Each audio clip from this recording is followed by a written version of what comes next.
महाराज जी, आपका सत्संग सुन के जीवन में बहुत बदलाव आया है महाराज जी। मेरे ऑफिस में कुछ लोग लगातार मेरे खिलाफ साजिश करते हैं। संसारिक दृष्टि से उनको वो सफल भी हो रहे हैं। जिस व्यक्ति ने मेरे खिलाफ आरोप लगाए, बदनामी की, मेरे मन में अच्छा ही भाव है। मैं समझता हूँ कि प्यारी जी का मंगल विधान है, परंतु अचानक मन में आता है कि मैं हार गया, वो जीत गए। मैं अपने आप को समझाता हूँ। नहीं, वो जीत नहीं गए, वो हार गए। जैसे कोई गलत आदमी गलत आचरण करके उन्नति को प्राप्त हो रहा है, तो उसको समझना चाहिए इसकी मरने वाले की आखिरी इच्छा पूरी की जाती है ना, उसकी आखिरी इच्छा पूरी हो रही, वो बहुत बुरी तरह नष्ट होगा। आज नहीं तो कल समय है। देखो, अगर आज आप कत्ल कर दो तो आज ही थोड़ी आप आजीवन कारावास या फांसी की सजा पाएंगे। मुकदमा चलेगा, समय लगेगा, निर्णय निकलने में समय निकलता है ना। तो हमारा समय निकल रहा है। हमने अच्छा कार्य किया, उसने बुरा कार्य किया। वो उन्नति को प्राप्त हो रहा है, हम अवनति को प्राप्त हो रहे हैं। लेकिन हमारी जय होगी और उसकी पराजय होगी जब फाइनल पे पहुंचेंगे। फाइनल ईश्वर करता है, और वो कभी रंच भर किसी का भी ना अहित करता है और ना हित करता है। जैसा आप करोगे वैसा आपको परिणाम देता है। वो किसी का पक्ष नहीं लेता, भक्तों का केवल पक्ष लेते हैं, जो भगवान के शरण में सर्वतोभावेन है। नहीं तो अवश्य में वो भोक्तव्यम कृतम कर्म शुभाशुभम। तुमने शुभ किया ये लो, तुमने अशुभ किया ये लो। साफ साफ निर्णय परमात्मा के यहाँ होता है। तो यदि हम धर्म से चल रहे हैं, आज दुखी हैं, तो हमें विश्वास करना चाहिए कल हम सुखी हो जाएंगे। वो अधर्म से चल रहा है, आज सुखी दिखाई दे रहा है, कल वो गिरेगा, वो पतित होगा, निश्चित बात है। इस पे संशय नहीं करना। पर हम ये भी ना मनाएं कि वो गिरे। सुखी रहो भैया, भगवान तुम्हारी बुद्धि को शुद्ध रखे, तुम स्वस्थ रहो, आनंदित रहो। तो ये भाव तुम्हारा तुमको और उन्नतिशील बना देगा। आकांक्षा जी, श्री हरिवंश महाराज जी। महाराज जी, जैसे हम श्री जी के लिए भोजन बनाते हैं, उस समय अगर मक्खी या मच्छर उसमें गिर जाए या बाल गिर जाए तो भोजन दूसरा बनाना पड़ेगा। ये सावधानी रखनी पड़ेगी। इसीलिए भोजन बनाते समय बालों को कपड़े से बांध लेना चाहिए। भोजन बनाते समय बिल्कुल एकाग्र रहना चाहिए कि कोई मच्छी उस पर ना आवे, हमारे बाल ना गिरे। भोजन बनाते समय बातचीत नहीं ज़्यादा कर, अगर बातचीत करनी तो ऐसे करनी चाहिए, नहीं तो हमारी थूक की छिट्टी गिरेंगी तो हम ठाकुर जी को कैसे भोग लगाएंगे। ये सावधानी रखनी चाहिए कि बाल है, मक्खी है, जूठापन है, ये ना होने पावे, अशुद्धता ना होने पावे। फिर बड़े प्यार से भगवान को भोग लगा के प्रसाद पाओ, तो वही तुम्हारे पापों का नाश करके बुद्धि को शुद्ध कर देगा। मनुजा जी, जबलपुर से।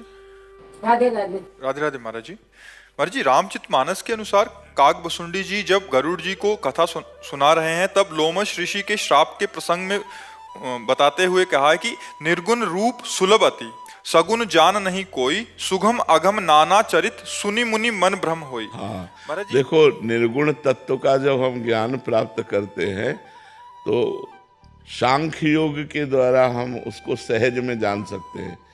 लेकिन जो सगुण रूप में अब रो रहे हैं, हे खग हे मृग हे मधुकर श्रेणी, तुम देखी सीता मृग नैनी, अब मोह नहीं हो जाएगा। देखो, सती जी को मोह हो गया जब भगवान श्री राम ऐसा पुकार करके कह रहे थे, हे खग हे मृग हे मधुकर श्रेणी, तुम देखी सीता मृग नैनी। तो भवानी जी के मन में आया कि दशरथ पुत्र राजकुमार है। उसी समय भगवान शंकर ने जय सच्चिदानंद परम धाम की जय। ये कैसे हो सकता है? भगवान शिव प्रणाम कर रहे हैं, जय सच्चिदानंद परम धाम, सच्चिद आनंद परम धाम स्वरूप। अगर ये परम धाम स्वरूप है तो जैसे शिव सर्वज्ञ वैसे सर्वज्ञ होने चाहिए।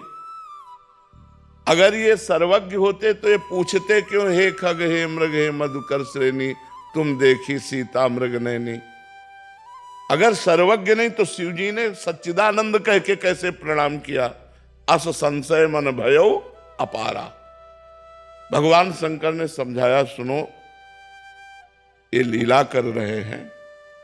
मुनि धीर जोगी विमल संतत मन से जिनका ध्यान करते हैं, ये परब्रह्म परमात्मा है।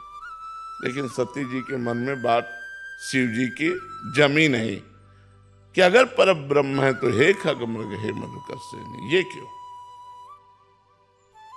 भगवान शंकर ने कहा, जो तुम्हारे मन अति संदेहु तो किन जाय परीक्षा ले हो। गई और सीता का रूप धारण किया कि अगर ये राजकुमार दशरथ नंदन है तो देखते ही कहेंगे आओ सीता मिल गई, आओ आओ सीते आओ।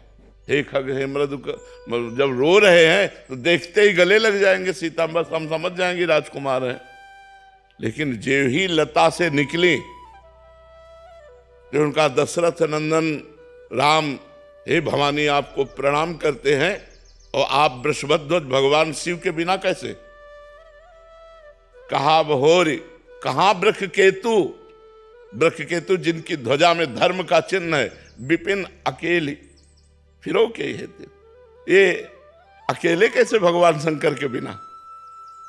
सती जी कांप गई क्योंकि तुरंत प्रणाम किया भगवान राम ने।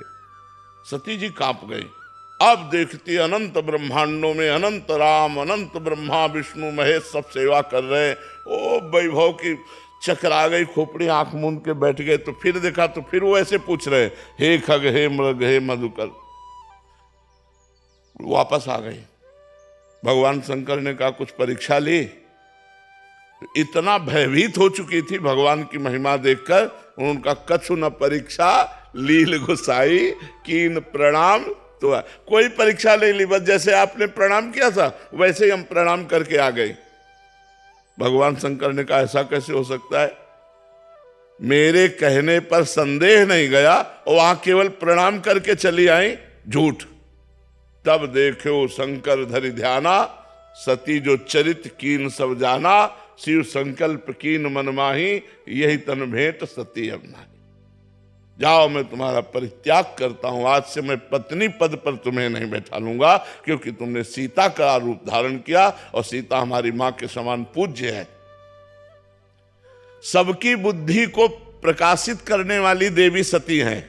या देवी सर्वभूतेषु बुद्धि रूपेण संस्थिता, नमस्तस्यै नमस्तस्यै नमस्तस्यै नमो नमः। जब उनको सगुण चरित देख करके संशय हो गया तो और किसको नहीं हो सकता। इसीलिए कागभूषण जी कहते निर्गुण की महिमा समझना सहज है, लेकिन सगुण की महिमा।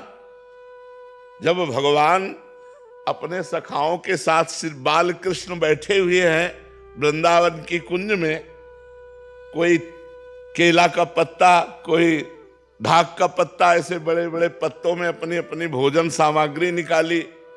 एक ने मुंह में छाछ डाली बड़ी मीठी, इशारा किया कन्हैया को मुंह से मुंह में ट्रांसफर।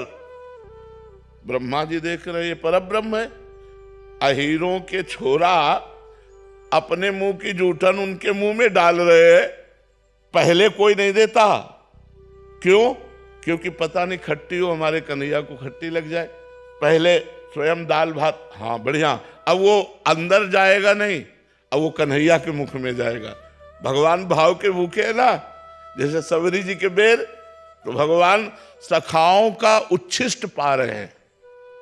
हर सखा पहले माखन मिश्री जो भी है पहले पाके देखता है, स्वादिष्ट तो कन्हैया के मुख में देता है। ये बात देखकर ब्रह्मा जी को आश्चर्य हो गया, परब्रह्म कैसा? ये ब्रह्म है।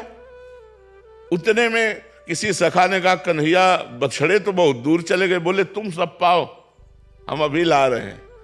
वही दाल भात का कवर हाथ में लिए हुए, बंसी फेट में खुशी हुई, बछड़ों को खोजने गए। ब्रह्मा जी ने सखाओं को गायब कर दिया, अपनी मायामयी नींद में सुला दिया। अब देखा कि बछड़े नहीं दिखाई दे रहे, तो चलो सखाओं को बताएं चल के, तो यहां है तो सखा गायब और उधर बछड़े गायब, सखा बछड़े सब गायब कर।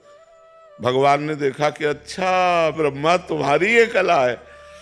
अरे है तो बालक लेकिन सबके बाप है, उन्हीं की नाभि कमल से तो ब्रह्मा पैदा हुए। अपने आप को भगवान ने उतने ही बालकों के रूप में, उतने ही छकड़े छीका छड़ी जो जो था सब भगवान बन गए, उतने ही बछड़े बन गए। 1 वर्ष तक स्वयं भगवान बछड़े बनकर, ग्वाल बाल बनकर ब्रजवासियों को आनंद देते रहे। तो भगवान की जो सगुण लीला है इसको जानना बड़ा कठिन है। परीक्षित जी को प्रश्न आ गया कि भगवान का अवतार धर्म संस्थापनार्थाय संभवाम युगे युगे। तो ये रात में बहुत सी नौ युवतियों के साथ रास परीक्षित जी ने किया। तब श्री सुखदेव जी ने कहा परीक्षित तुम समझे नहीं, गोपी नाम च तत्पति नाम सर्वे साम्य उच्चय। गोपियों के पतियों के और सबके हृदय में जो आत्मा रूप से विराजमान है वह स्व प्रतिबिंब विभ्रमा। जैसे बालक अपने प्रतिबिंब के साथ खेलता है, ऐसे भगवान अपने आप में खेल रहे हैं। तो बड़े बड़ों को भ्रम हो जाता है सगुण लीला देखकर, निर्गुण लीला में कोई भ्रम नहीं होगा, क्योंकि निर्गुण की कोई लीला ही नहीं। वो तो आत्मस्वरूप परब्रह्म परमात्मा स्वरूप है, उसका ज्ञान प्राप्त करो, इसमें स्थित। और इनकी लीला 6वां दिन है, छठी मनाई जा रही है और पूतना को मार दिया, 6 कोस का शरीर जिसका। अब कैसे समझ में आवे इनकी लीला है? जो परब्रह्म परमात्मा एक पैर अपना बढ़ाते हैं तो ब्रह्मलोक तक चला जाता है। वो नंद बाबा की ऊंची डेहरी में चढ़ने की कोशिश की तो हाथ आगे हो गए और पैर जमीन से उठ गए, तो बीच छाती में रो रहे हैं ऐसे उसमें। और नारद जी आए थे दर्शन करने, तो नारद जी ने देखा कि अरे ये रो रहे परब्रह्म परमात्मा। तब कहा भगवान हम पार कर देंगे। बोले तुम्हारे लिए नहीं कर रहा हूं, ये मैया के लिए कर रहा हूं। मैया रोए कस के, मैया दौड़ के आई और देखा कि लाला कष्ट में ऐसे गोद। नारद जी कह रहे प्रभु प्रभु आपकी लीला आप ही जाने, नंद की डेहरी नहीं पार कर पा रहे आप, और एक चरण बढ़ाए तो ब्रह्मलोक तक पहुंच गया। तो सगुण लीला को जानना अत्यंत कठिन है, निर्गुण को तो ज्ञान के द्वारा जाना जा सकता है।